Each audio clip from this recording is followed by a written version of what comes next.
सम्माननीय अध्यक्षज्यू, म भोलि मित्रराष्ट्र थाइल्यान्डमा थाइल्यान्ड सरकारको निमन्त्रणामा भोलिबाट औपचारिक भ्रमणको लागि त्यता प्रस्थान गर्दैछु।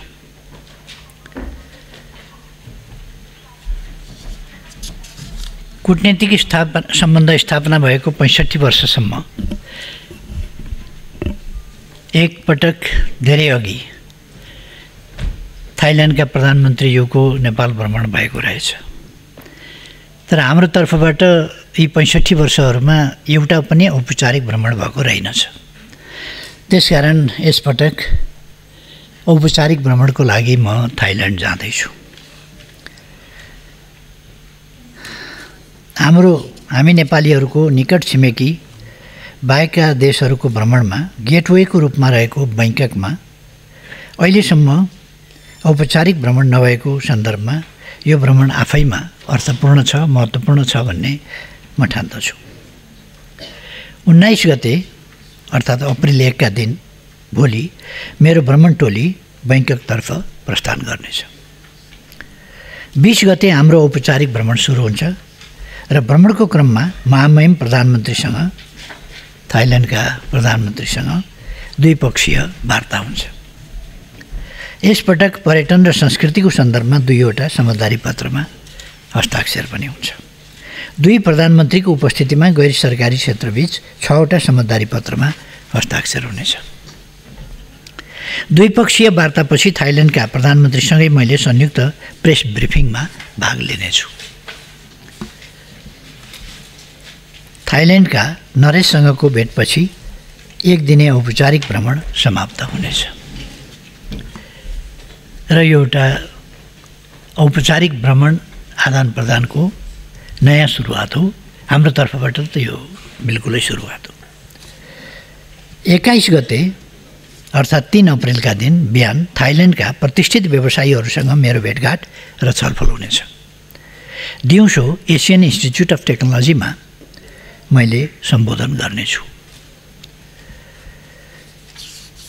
साँझ हुने बिम्स्टेक शिखर सम्मेलनका नेताहरूलाई दिने औपचारिक डिनरमा सहभागी भइनेछ। समयको चाप छ। अधिकांश सदस्य देशका नेताहरू 21 गते मात्र बैंकक आइपुग्ने तालिका छ। तर पनि शिखर सम्मेलन लगत्तै बाँकी मुलुकका नेताहरूसँग सम्भव भएसम्म साइडलाइन वार्ताको योजना गरिएको छ। 22 गते हामी बिम्स्टेक शिखर सम्मेलनमा सहभागी हुनेछौँ। बिहान मेरिटाइम ट्रान्सपोर्ट कोअपरेसन एग्रिमेन्टमा हुने हस्ताक्षर समारोहमा सहभागी हुनेछु र दिउँसो शिखर सम्मेलनलाई सम्बोधन गर्ने कार्यक्रम रहेको छ। साँझ दूतावासमा हुने कार्यक्रमसँगै हाम्रो भ्रमणका कार्यक्रम सकिनेछन्। 23 गते हामी स्वदेश फर्किनेछौँ।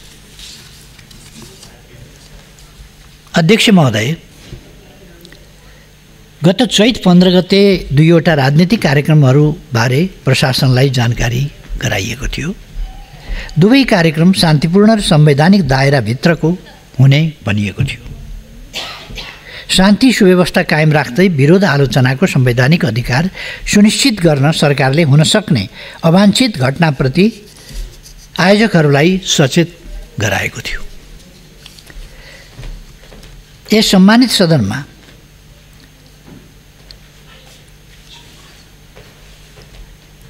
राम्रो उपस्थिति रहेका दलहरूको मूल नेतृत्वमा समाजवादी मोर्चाले काठमाडौँको प्रदर्शनी मार्गमा भव्य सभा गर्यो। आफ्नो धारणा सार्वजनिक गर्यो, सरकारलाई खबरदारी गर्यो, संविधान र व्यवस्थाप्रति आफ्नो प्रतिबद्धता जनायो। शालीन जुलुससहित भएको त्यस कार्यक्रमका आयोजकहरूलाई धन्यवाद ज्ञापन गर्दछु। हाम्रो सङ्घीय लोकतान्त्रिक गणतन्त्रलाई सुदृढ गर्ने विधि यस्तै हो भन्ने पनि म ठान्छु। काठमाडौँको 3 कुनेमा अर्को सभाको लागि स्थान दिइएको थियो। त्यस कार्यक्रममा आयोजक को हुन् भन्नेमा केही आशंका र दुविधा समेत थियो। को हो जस्तो जो आयोजक हो घरै बस्छ, बाहिर निस्किँदैन। उचालेका तिखारेका मान्छेहरू सडकमा देखिन्छन्। त्यस्तो अवस्था थियो। त्यस कार्यक्रमका उद्देश्य जे बताइँदै थियो त्यसमाथि नै आशंकाका आधार थिए। दुविधा यस अर्थमा थियो त्यसका आयोजक मध्ये केही नाम संसदमा उपस्थित भएकै दलका नेताहरूको पनि थियो, तर तीन कुनेका आयोजकहरूले पहिले प्रशासनलाई जानकारी गराए अनुसार सभा गरेनन्। उत्तेजक प्रदर्शन र अराजनीतिक नारासहित भिड सलबलाउन थाल्यो।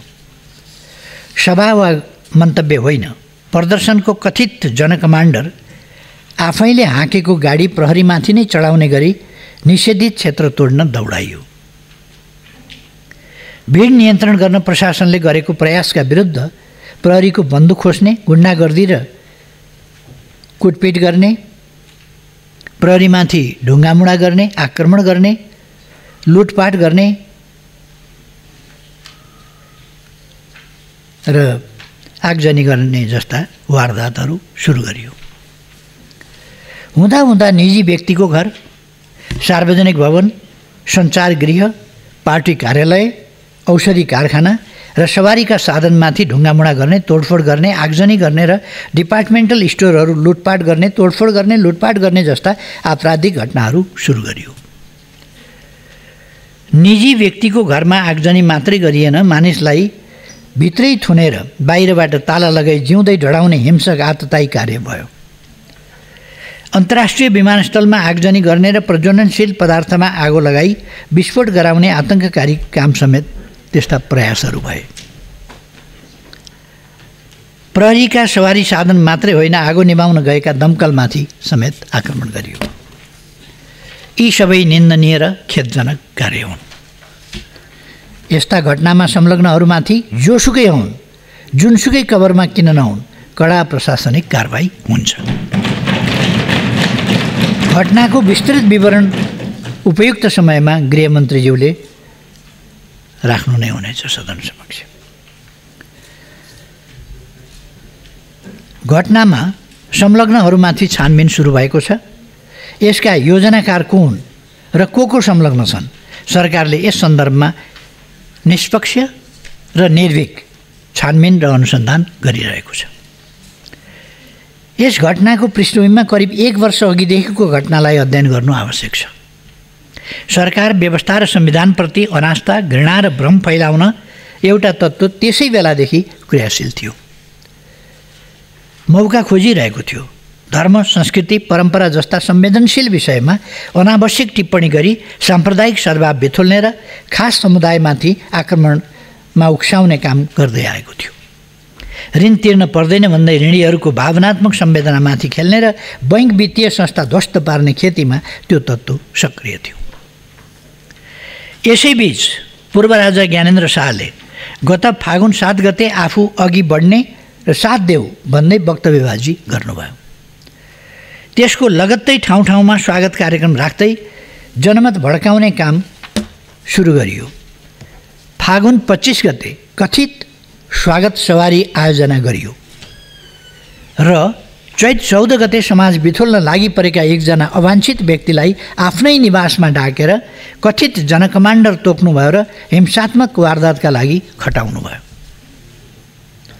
प्रारम्भिक अध्ययनमा यी सबै घटनाले स्पष्ट पार्छ पूर्व राजा ज्ञानेन्द्र शाहले संविधान सभाको ऐतिहासिक निर्णयपछि भएको सम्झौताको उल्लङ्घन गर्नुभएको छ। त्यतिखेर नागरिकको हैसियतमा शान्त जीवन बिताउने, नागरिकको कानुनी र संवैधानिक अधिकार प्रयोग गरी व्यापार व्यवसाय सञ्चालन गर्ने, पूर्व राष्ट्र प्रमुखको हैसियतमा सरकारले सुरक्षाको प्रबन्ध गर्ने र उहाँलाई नागार्जुन दरबार प्रयोग गर्न र उहाँको मातालाई प्रयोग गरिरहेको नारायणहिटी दरबार परिसरको भवन प्रयोग गर्न दिने सहमति भएको हो। हाल राष्ट्रिय सभाका माननीय सदस्य एवं तत्कालीन गृहमन्त्री श्री कृष्णप्रसाद सिटौलाले सरकारको तर्फबाट संवाद व्यवस्थापन गर्नुभएको थियो। आपराधिक घटनामा संलग्न कसैले पनि उन्मुक्ति पाउनुहुन्न। यसमा पूर्व राजा शाहले पनि उन्मुक्ति पाउनुहुन्न। फेरि राजा बन्छु, व्यवस्था मास्छु भन्नेले यी सबै श्रृङ्खलाबद्ध घटनामा आफ्नो धारणा सार्वजनिक गर्नु पर्दैन। मानिसलाई मर्नलाई दुरुस्तान गर्ने जनकमान्डर, इतिहासको कुनामा फ्याँकेका व्यक्ति अभियानका संयोजक, धनजनको क्षति र लुटपाट, शासक बन्ने मनसुबा बोक्ने व्यक्ति सिरकभित्र चुपचाप कसरी बस्न सक्छ? यी सबै घटनाको मूल जिम्मेवार उहाँ हो, ज्ञानेन्द्र शाह। उहाँले लिनुपर्छ।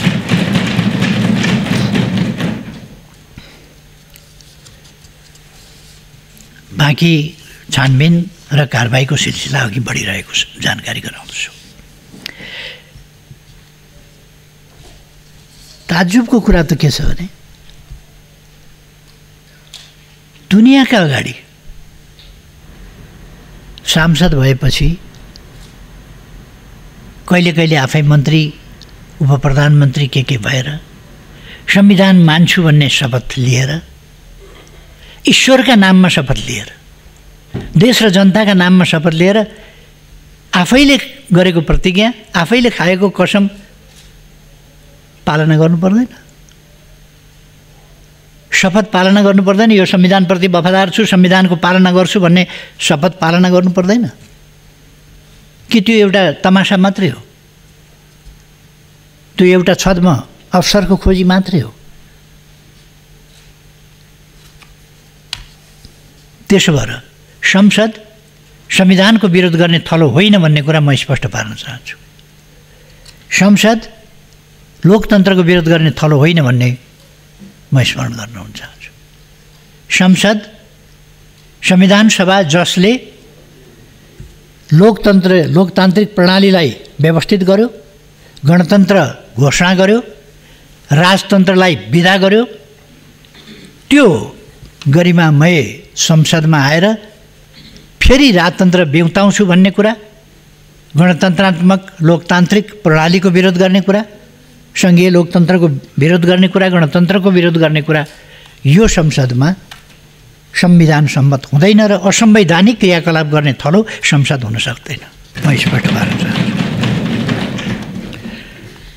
सम्मान्य अध्यक्षज्यू, केही दिन यता संसद अवरुद्ध छ।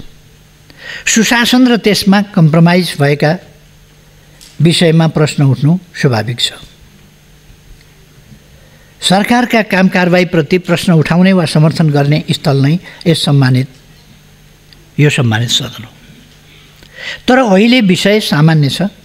एकजना कर्मचारीको विषयमा प्रश्न उठेको छ। सदन अवरुद्ध छ। महत्त्वपूर्ण संसदीय कार्यमा बाधा पुगेको छ। राष्ट्रसेवक कर्मचारीहरूको गुणदोष टिप्पणी गर्ने स्थल चाहिँ यो गरिमामय संसद हो भन्ने मलाई लाग्दैन। त्यसको प्रक्रिया छ। राम्रो काम गर्नेलाई पुरस्कृत गर्ने र दोषीलाई, त्रुटि गर्नेलाई कारबाही गर्ने विधि पनि यसै सदनले निर्धारित गरेको छ।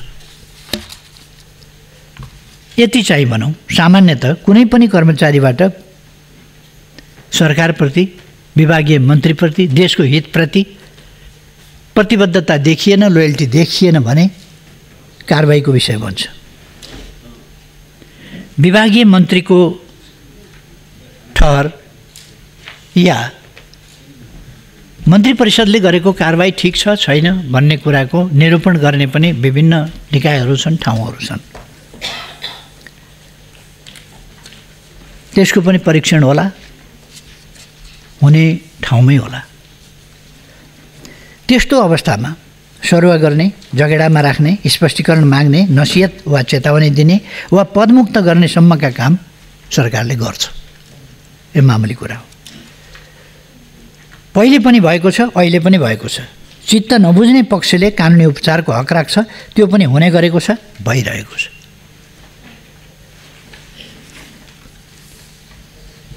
अहिले यो विषय सम्मानित अदालतमा विचाराधीन छ।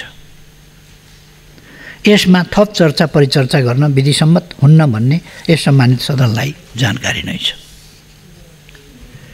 त्यसैले यस विषयमा थप बहस नगरौँ। सम्बन्धित निकायलाई आफ्नो काम गर्न दिउँ। राम्रो काम गरेका व्यक्तिको पनि अनावश्यक चर्चा परिचर्चा हुँदा उपयुक्त निष्कर्ष आउन पाउँदैन। व्यक्तिको नियुक्तिका विषयमा वा कुनै पनि कारबाहीका विषयमा संसदले त्यसमा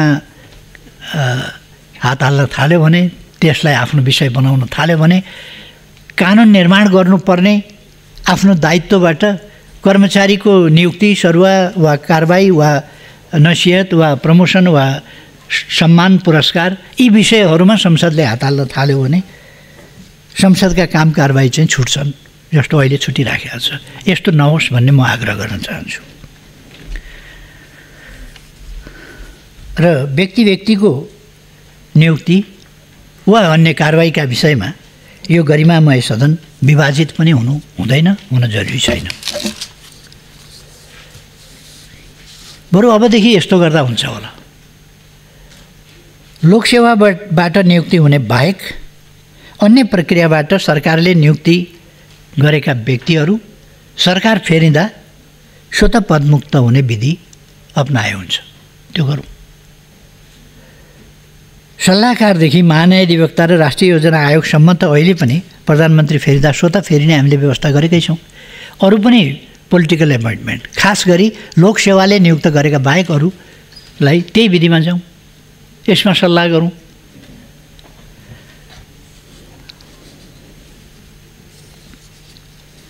विशेष गरी म प्रतिपक्षका मान्यज्यूहरूलाई अनुरोध गर्दछु, अहिलेको विषम परिस्थितिलाई हामी मनन गरौँ। यो सामान्य अवस्था होइन।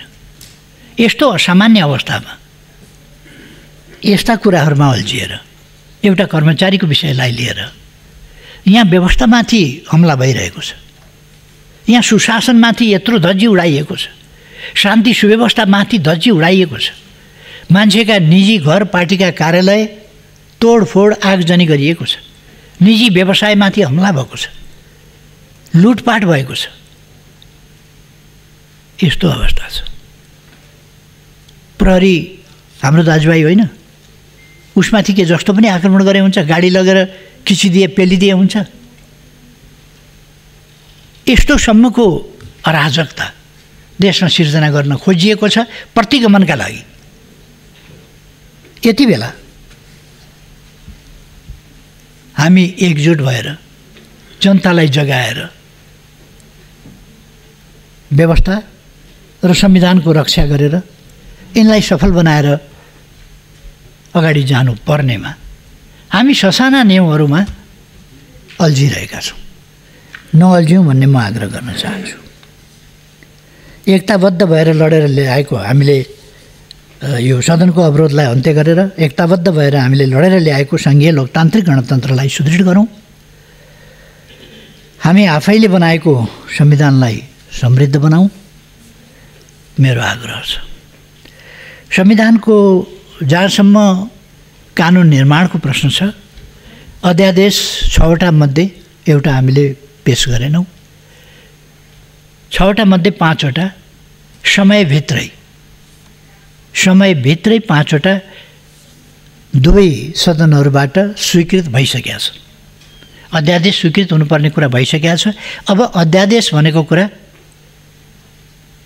यो अध्यादेशको सम्बन्धमा संविधानको धारा 114 को 2 ले व्यवस्था गरेको छ। त्यसअनुसार नै हुने कुरा छर्लङ्गै छ भन्ने म ठान्दछु। त्यसो भएर म आग्रह गर्न चाहन्छु कि यसलाई अब कहाँ पुर्याउँछौँ त हामीले। यसर्थ म आज प्रतिपक्षको भावनाको कदर र सम्मान गर्दै यस सदनमा अहिलेको परिस्थिति, अहिलेका गतिविधि, मेरो थाइल्यान्डको भ्रमण, बिम्स्टेकको शिखर सम्मेलनदेखि लिएर अहिले हाम्रो बिचमा चलिरहेको साना मसिना कुरामा जहाँ हामी एउटा इगोको जस्तो विषय बनाएर अल्झिरहेका छौँ, यसलाई इगोको विषय नबनाऊँ र सदन सुचारू गरौँ, म आग्रह पनि गर्न चाहन्छु।